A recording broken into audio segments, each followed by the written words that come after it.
Tea time. Do you wanna have some? Tea time. Do you wanna have some? Okay, disc golf fans, welcome back to round 3, back 9 of the 2 days in May, covered by Tea Time Disc Golf. With 9 holes to go on the dark side, our top 3 MPO players are more or less just holding their positions. Yeah, no one has had a clean card, really showing the dark side's teeth if you can't be precise. So we start to get down the stretch here at this A tier, and while Paul has the lead, he hasn't exactly taken control. Yeah, Ryan Kenney's hanging in there, playing honorably in his first big tournament of the year. The story to watch on the back is whether these players can get off the tee. Holes 13 to 16 play as valley shots that require power and control. Definitely. If you're going well, it can be a scoring zone, or it can be a total grind if you don't get clean off the tee. All right, and I'm excited to see it, so let's start off here on hole 10. Hole 10, 307 feet, going to be another par 3. And this is kind of a wonky hole. You need to come out here the week before the tournament, throw a bunch of discs on it, figure out what your aim point is, where you want to make it break. It's not just a backhand hyzer. It's something that's going to require some shape and pushing the edge of the fairway. Yeah, it seemed like earlier in round 2, it was you either got to get that high hyzer line or that low pushing hyzer line that you threw. Definitely. So we see Steve here. He's going to go glow gator, and I expect him to throw this high and outside, trying to make sure that he gets a lot of fade.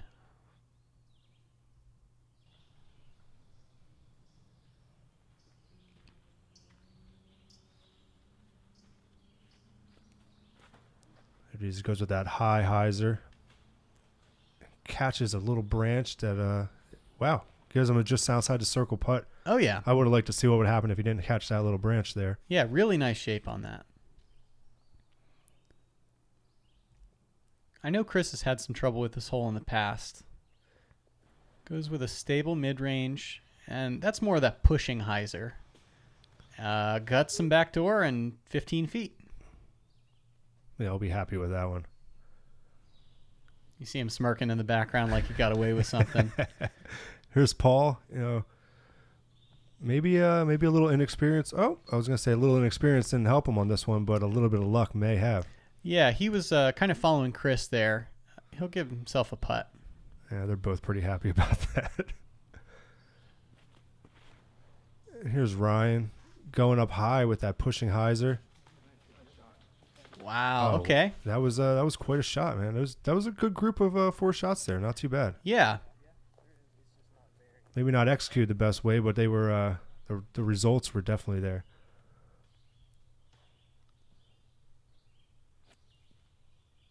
Miller with a very deliberate setup. Just a little low and right. Just not happy about that. Yeah, that's kind of his miss. When his putt is so vertical that it's either low or in. Paul low too. I think that's 4 this round for him. Very unusual to see out of Paul. He's usually very direct and on the pole. Yeah, it seems like he's not really confident in these baskets or in his putt. So Ryan picks up his first birdie of the round. That's good for him. Going to hopefully get on a roll here. Chris also gets the easy bird. Nice. These guys clean up their pars. Let's move on to hole 11. Yeah, hole 11, the fish hole, has nothing to do with me. This is all about the decorations at the shed and on the hole. It's going to probably be a backhand turnover for everybody on this card. You need to start it on the left side of the fairway and then have something that holds to the right without ever fading out. Very, very technical turnover shot. Chris is going with this looks like an understable mid-range. Yeah, he gets the shape you're looking for. Pushes the back wall. Ooh, a little kiss off a tree there. All right. Gets himself just on the circle's edge. Ryan going Comet here.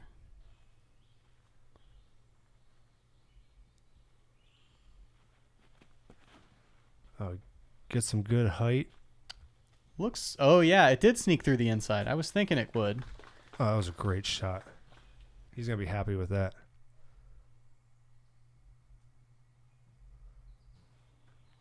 And Miller throwing that flat top rock again. Little low out of his hand. There's kind of some ditches in the middle of this fairway. If you don't get over those, you're going to get trapped in one. Yeah, and he knew it immediately. Oh, and Paul has not turned it enough and gets the death kick to the left. Oh, he gets that knocked down just trying to get in the fairway. Oh, there's one of those ditches you were talking about. Yeah, absolutely. Ooh, Paul giving it a good run there. Not happy about that at all.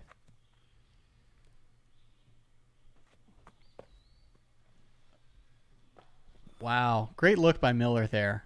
That would have been definitely stealing a stroke. And Chris gets his birdie. That was a great hole by Chris. Oh, and we get the slow-mo. Just over the rim. Nothing wrong with it. That's back-to-back birds for Chris. Let's see if Ryan could do the same. Back-to-back birds for Ryan, too. That's how you get out of it, I'll tell you what. And don't look now, but Chris is within 3 of the lead as well. That's probably too early to start counting strokes, but he needed a little bit of momentum going after taking a 6 and a 4 in the front 9 here. And there's plenty of golf left too to make up those 3 strokes. Especially on the dark side here, that's just a matter of 1 hole sometimes. Oh, no question. We've seen it already in this round. Hole 12, we're looking to go downhill through this gap that the drone is flying. You need to have a little bit of left to right movement on your disc, and hitting near this tree, that'll put you close to the basket. If you're chain high as you fly by, well, you're going to have a outside the circle comebacker. There's Chris throwing his PA4. Just turned it a little bit too much and kept it on the inside. Yeah, uncharacteristic mistake out of Chris. I don't see him miss lines like this very much. Ooh.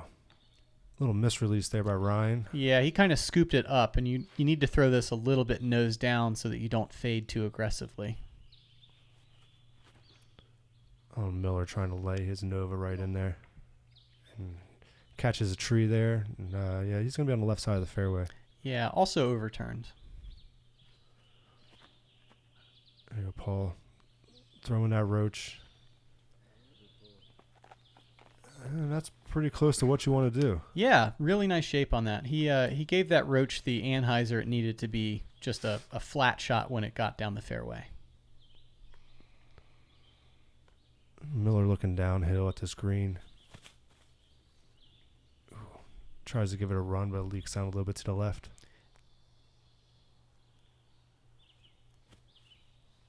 Ooh. That looks like a pure layup from Chris, but definitely offline. Paul with his birdie putt here. Oh man, what do you do about that? To throw it more perfect? I don't know how that works, you know. So that's definitely frustrating for Paul after he had just bogeyed the last hole. You know, you're looking to get some momentum back. You've thrown a great drive, and you got to take a 3 for it. Looks like everybody's going to end up cleaning up that par on hole 12. Yeah, it's just unfortunate. That's what happens when you have these mock 3s, you know, and you just kind of move on.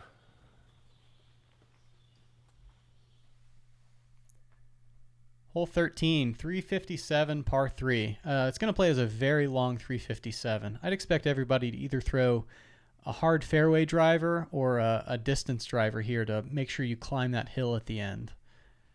Pretty specific line. You're looking to hyzer flip something starting on the right side or potentially a little bit of a baby flex. And Chris breaks out his H2. It's the same mistake he made last round, just releasing it a little bit early and not getting enough turn on it. Ryan going back to that vulture.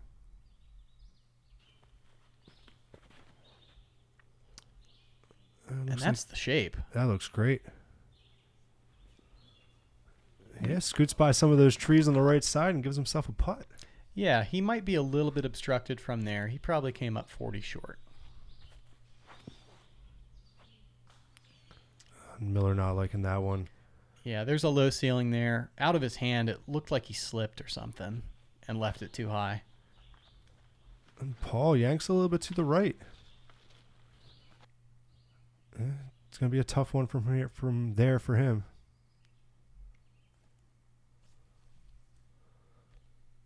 Miller with an FL. Wonderful scramble there.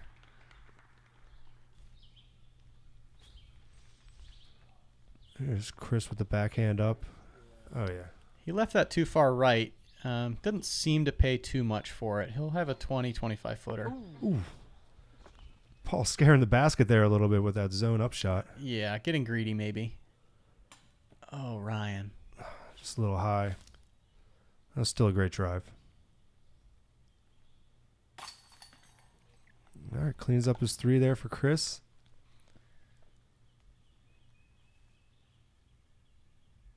It looks like everybody here is just going to clean up their 3s and, move on to hole 14. Yeah. So 13, definitely a difficult hole. 14 going to be an even more technical tee shot. It's a low ceiling, narrow drive.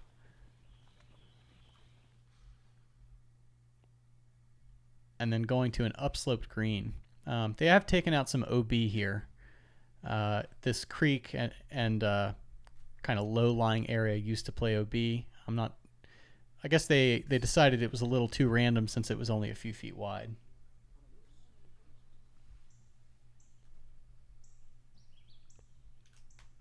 Here's Chris throwing the same disc he threw on the last hole. And it looks like he got onto that one a little bit. Ooh, caught a tree on the inside. Yeah, that one's actually invisible from the tee. So Chris is probably chalking that up out of his hand as, at least giving him a putt. But now he's short of the creek and having to scramble. Ryan looking like he hit the same tree. Oh, my. All right, let's see if Miller can break this trend. This is his TL. And he's just so good at shaping that line. He's overturned it a little bit. Going to put himself on the right side, but I think across the creek. Short of that creek on that right side, don't have much? Actually, short of the creek might be better because then it opens up your angle to the basket a little bit more. Okay. Paul early release, not loving it. And from here, it's going to be hard to get up and down. Little balk there. Yeah, runner's advance. Wow. That's something you don't see from Paul a whole lot. He's usually so aggressive about trying to save his par. There, it seemed like he just couldn't get a stance and decided to lay up. Sometimes you just got to know to do that, I guess. That was a knockdown a little earlier there for Ryan, but he'll have a long putt. Chris snookered against a tree a little bit. Going to have to hit a gap with an M3. He hits the gap, but one of those little skinny branches just knocked him down. So, Blaze, when you're in a sticky spot like that and you hit the gap, do you plan for branches like that? I try to, especially if I'm not hitting my gaps like that. He was leaning out off that tree, so I probably would plan for the branches. I'd more than likely club up a little bit, hoping that, I miss him, of course, but if I do hit him, I won't get jammed up too much. Yeah. I mean, he left himself in a pretty good spot there down by that creek, gave him an open up shot to it. Ryan, pushing a little bit too far to the right.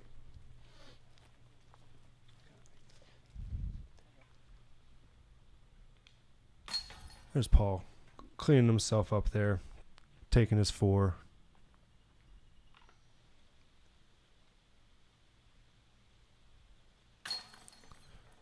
Ryan putting in the bottom of the basket.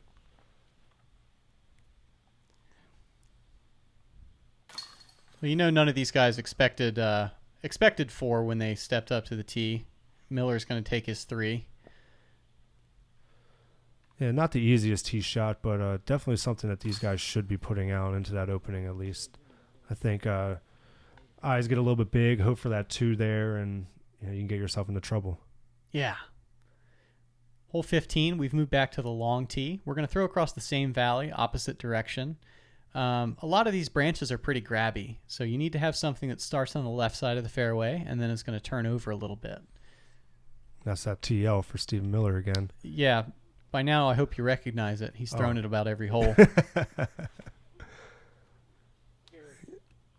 Turns it a little bit too much. And there are those grabby leaves you said. Just grabbed it and knocked it straight down.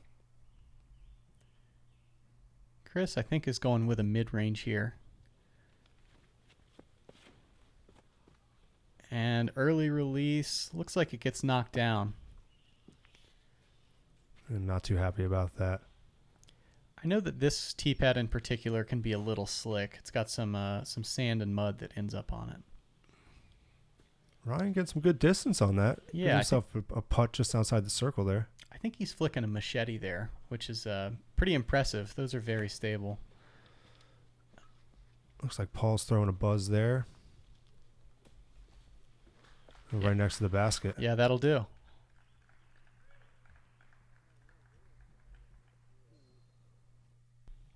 That's good to see everybody kind of smiling there, after getting their butts whooped by this course. Yeah, I was on the chase card for this round, and my impression was that these guys were having a good time. Which is ultimately what the Blockhouse is about, and the 2 days in May is ultimately about. You want to win, you want the money, and it is an A tier, but you got to come out and enjoy your family. Unquestionably. And Miller giving it a bid.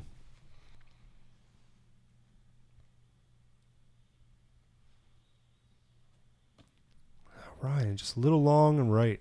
Yeah, he put it chain high. Looked like his stance was a little funny there. Had to do some shaping on it. Just drop in birdie there for Paul. Basket will catch that one. I hope so. I don't think we'd ever see Paul back here again if that one went through. We'll start a basket fund.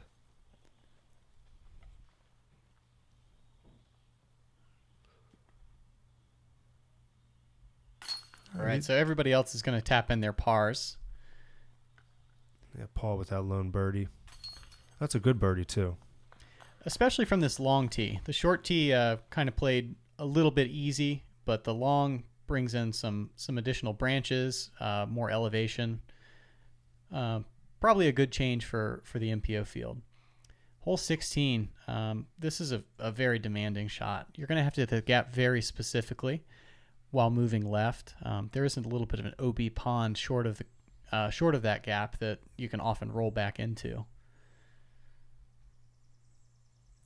Looks like Paul's going. Is that Wasp again for him? I think so.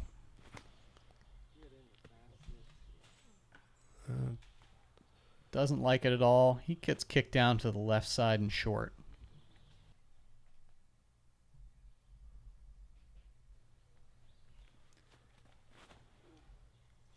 Miller got a better move on it, but not that tree. That is right, Steve. And that may have put him in the OB. We'll have to see where he marks it when we get down there. Oh, that creek down there is OB. Yeah. This is one of the few holes on the dark side that has any OB. Doesn't seem like much of the course needs it. There's plenty of natural OB on the sides. Chris throws a decent shot, but he was definitely right side of the gap. And here's Ryan going with a Big C Predator. And that looks left out of his hand. Pretty good in the gap. Just catches one of those middle of the fairway trees there. Yeah, he had actually thrown that perfectly. I take back what I said. That cluster of 3 or 4 trees seems to catch a lot of very good shots. There's a great upshot by Miller there.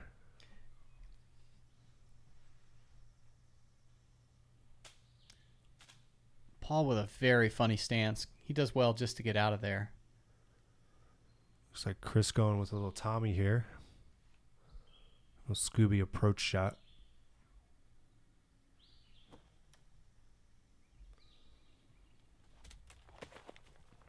Almost took Austin out, but that looked like a pretty decent shot. Yeah, watch your shins.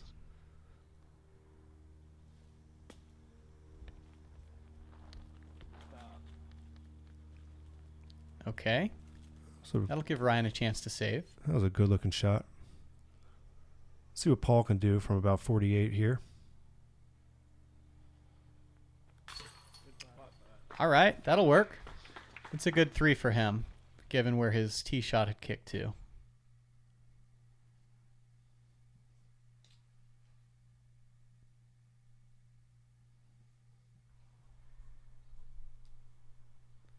Here's Chris.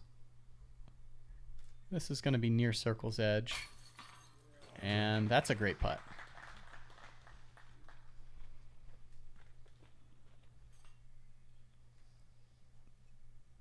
Oh, nothing about this looks fun for Ryan. Looks like he had to putt that thing from just about shoulder height just to get over top of that bush. So Miller actually had gone out of bounds. That's going to be his bogey cleanup.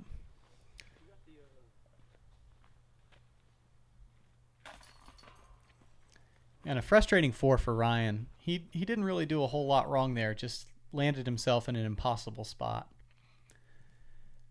Hole 17. This is going to be a generally downhill shot. The idea is to throw a mid-range, probably, potentially a forehand, that you want to start on the left side and then continue turning all the way over to the right.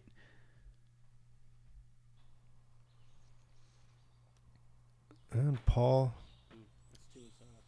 a little too high. You can kind of hear Miller say that's too inside. He's a pretty good voice to listen to on whether or not shots are in the right or wrong spot here. I reckon he's played here a time or two. Miller must have been saying something else funny on the box there, making Chris smile as he's walking up. Seems like quite the character out there on the course. Yeah, both Chris and Miller are very quiet, but great senses of humor. Oh my! And they've played at least 6 rounds together in the last 2 weeks at 2 A-tiers on the East Coast. And Miller, a little tree kick at the end, giving himself up, somewhere around circle 2. It's a shame that tagged the fairway tree because it was headed so nicely toward the basket. It just lost all its speed, starting to fade out. Watch out, Austin. That thing was booking towards him. Very impressed that he hung in there. He might have a future as an umpire or something. That or he didn't see it.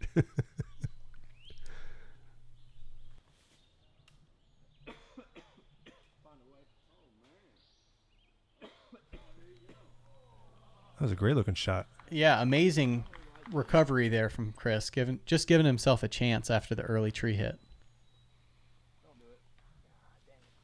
No, it did it.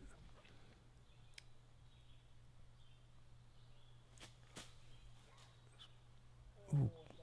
Paul with a long step putt, just left of the basket.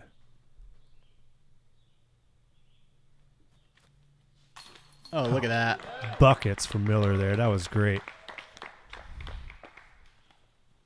That's a great way to recover from that bogey on hole 16. Oh, definitely. In your head, you kind of just say 3-3 instead of 4-2. Yeah, he'll take that too, though. He started walking it down ahead of time. He knew that was in. Chris, just keeps throwing those low putts. That was a tough one from the knee, but I think from where he was supposed to take a 4. And he had that amazing outshot, and, it's the course, not letting you take those extra strokes away from it. Yeah. Ryan grabs his 4. Chris his 4 as well. That'll take us down to hole 18. And this is a very tough shot. It's just under 300 feet, but plays dramatically uphill, probably more like 350 or 360. You got to hit this field goal while still moving straight.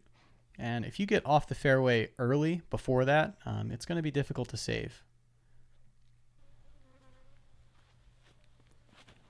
Miller going with the fairway driver approach on it. And it just leaked down a little bit too far to the left. Looks like a buzz out of Paul. And has the disc been thrown straighter? that was about as close as you can get to parking it. I'll tell you what. Yeah, you start thinking he might have the CTP on this hole. He's hoping. See if Chris can take it away from him. M3. That's a good looking line right there. I've heard of this hole being ace, not with a mid-range though. Wow. That was that would have been an exciting way to end your round.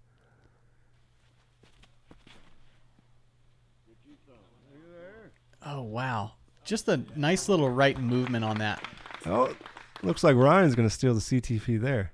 Yeah, definitely not what you were expecting after a basket hit and a pure drive. That was a great approach by Steven.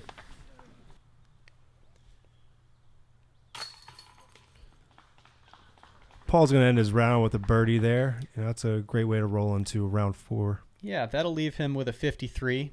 3 down, not what he was looking for, but he's going to maintain a lead. Chris ends up with a 54. A little disappointing, but he had a 6 and a 4 in there. 6 and 3 4s, I'm sorry. Ryan with a great birdie to finish off his round. He didn't perform the way he wanted to, but this is going to be a great learning experience for him. Learning what it's like to play on the lead card with this kind of pressure. Oh yeah, definitely. And in these types of woods like this, it's it can be pretty daunting. You're not going to catch back up if you get behind too much. Yeah. So Ryan's going to move off the lead card. We had a hot round of 46 by Corey Ellis, which is going to move him all the way up to 5th place from about the 7th card. And in round 4, we're going to have J.J. Burns joining Paul McBeth, Chris Dickerson, and Stephen Miller. Yeah. I want to thank you all for tuning in with us again, watching. That was round 3 back 9 footage. Please tune in for round 4. And thanks a lot for coming on up, Fish. This was great to do commentary Absolutely. with you, man. Thanks, Blaze.